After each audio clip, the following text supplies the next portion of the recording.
Hello, Monday reading. I have two messages for you and I'm excited to be back. I know it's not Monday and I know I missed last Monday. I was traveling all day and I should have told you guys, but I forgot. And yesterday was the holiday here in the US and it was also Oliver and my middle child's birthday. So here we are on a Tuesday. Hi. I have one announcement. I am teaching a free purpose class tomorrow evening, 7 p.m. Eastern Standard Time. Completely free. Would love to have you guys. And it's just kind of like a little bit of a sample of what I will be teaching all month, which is a purpose program for the month of June. I'd love to have you guys. If you're feeling like you're ready to get clear on your purpose and it's the time for you, I would love to share with you what I have learned from reading so many people's purposes and helping you find clarity on that. So yeah, join me tomorrow at, it's totally free. It's, link is in my profile. So yeah. All right, guys, let's get to it. All right, go ahead and ask yourself a question. What would you like guidance on? And decide if you're going to be answered by message 1 or 2. I'm just going to set the intention for myself. May I be a clear vessel and be able to share these messages and to be supportive. Thank you. Okay. Message number 1 is such a hard one, but to release control of your plans or what you're manifesting. It feels like you have brought like your manifestation as far as you can, or you've maybe brought your plans as far as you can, and something's really brewing right now, which is so exciting, but it's almost like you can't predict or control exactly how it's gonna happen or when it's gonna happen. But we're like at the final stages, but it's like it just needs space to grow on its own. Like it needs space to bloom on its own. What you can do, like since you can't really like control it or force it or anything like that, you can bless it with intentions. So you can be like, okay, I don't know what's gonna happen, but like it kind of reminds me of like raising a teenager, you know? I'm raising a teenager and I've done like as much as I can, right? Like until this point, she's 16, she's about to be 17. Like I've given her all the foundation that I can and she's growing into a woman, but at this point I don't have a lot of control, but I can say like prayers and intentions for her and sit back and watch her grow into who she is meant to become, right? But I can't really get my hands in it anymore. So that's kind of what it feels like about whatever it is that you're working on or whatever you're looking towards or what you're asking about, is like you've brought it this far and it's good enough, like what you have done. And at this point, there is going to be some like wild card and there's going to be like, you know, Allie, my daughter's like, I've given her what I've taught her, but she's gonna do what she wants with it and she's gonna be creative with it and she'll take some good and she'll leave the bad and all that kind of stuff. And I can't predict exactly what that's gonna look like. If I do, then it's just gonna be inauthentic and just like a replica. It's like really time for her to be whatever she wants to be. So that's kind of what this feels like. That at this point, like trust and let the thing that you're asking about, let it become like what it's meant to become. It feels good to me. Like it does not feel like a scary thing or that you didn't do enough. But it just feels like it's a little different than what you could imagine. Like almost like you're wanting it to be like kind of cookie cutter or you want it to look a certain way. And that's just our controlling nature to think that like our way is the best way. But there's like this even better, more fun and creative way of being the thing that you want it to be. So to trust that process and let the creative process happen, and it also feels like, you know, in the meantime, what you can do is like take its lead. Like it looks like whatever you're setting the intention for, like maybe you're setting an intention for money. Let's say like you're like, okay, I really want this to work and I want to make this amount of money. It's not that you're just like, okay, forget it, like let it go, but it feels like almost like let the money story or how that money thing is working out, like let it talk to you. Like it does feel like it's a time to listen and receive guidance from the thing that you're creating. So going back to my example with raising a teenager, I would kind of like listen to see like what she's needing and which is so hard to do, and like kind of taking her direction and like following her direction.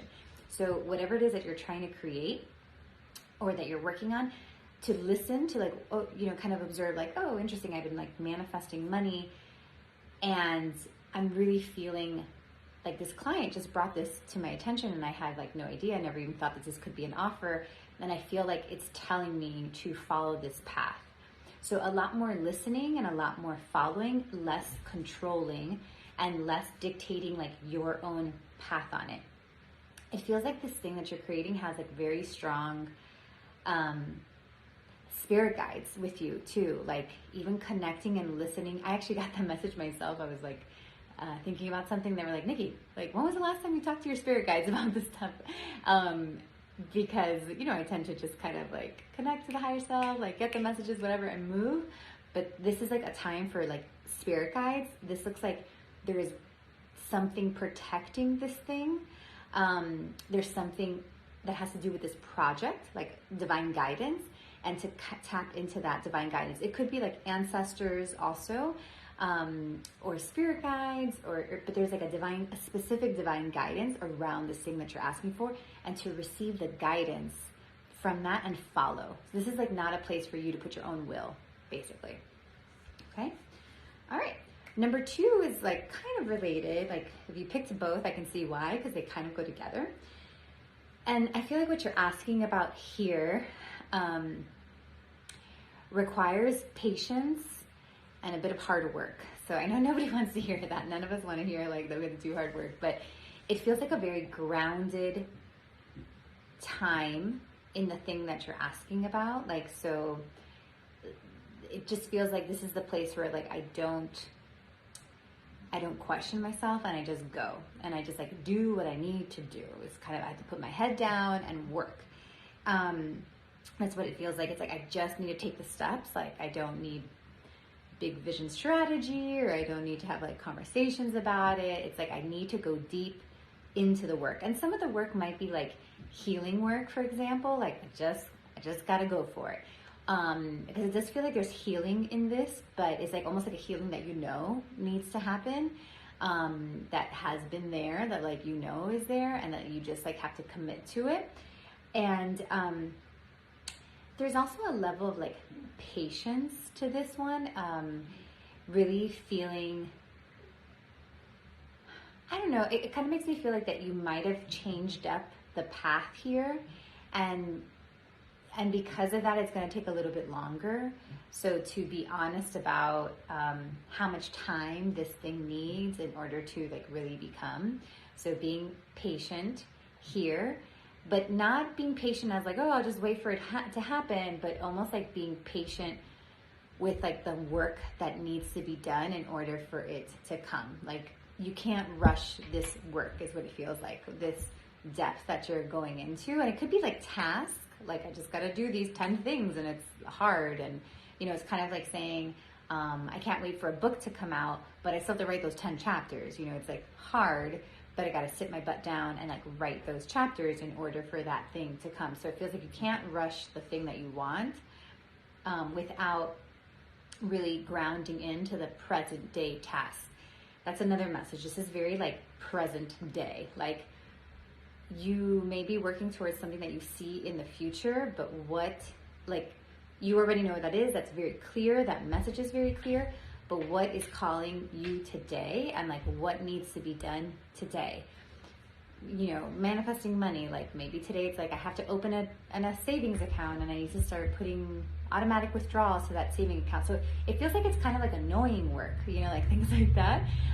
Like, or, you know, even healing work that's like annoying, but like it needs to get done. That's what this feels like, that like this will move as quickly as fast as like your pace is towards working towards these hard things. So like if you're asking about when, and you know, you hate to hear the word patience, it happens as fast as like your dedication to the hard things. That's how, I know I'm not using the right words, but like the speed has to do with like your speed within the commitment to what needs to be done for that thing. So yeah, and it's very present. so anything that, like, you're going to need a lot of grounding and a lot of focus for this. So anything that helps you focus, anything that helps ground you, anything that like really kind of helps you stay on task is what's needed right now. So like this is like not the place for doubt. This is like not even the place for creativity, honestly. This is like a place for just doing what needs to be done. So some of like your creative ideas like won't even be like super rewarded here. It's like just doing the thing that you know needs to be done. Yeah, and that's it. That's what I got for you guys today. All right, well, thank you so much. I hope to see you in the Soul Purpose class. And if you have any questions for me, any comments, let me know what resonates, and let me know if you missed me from last week, and we'll talk soon. All right, bye.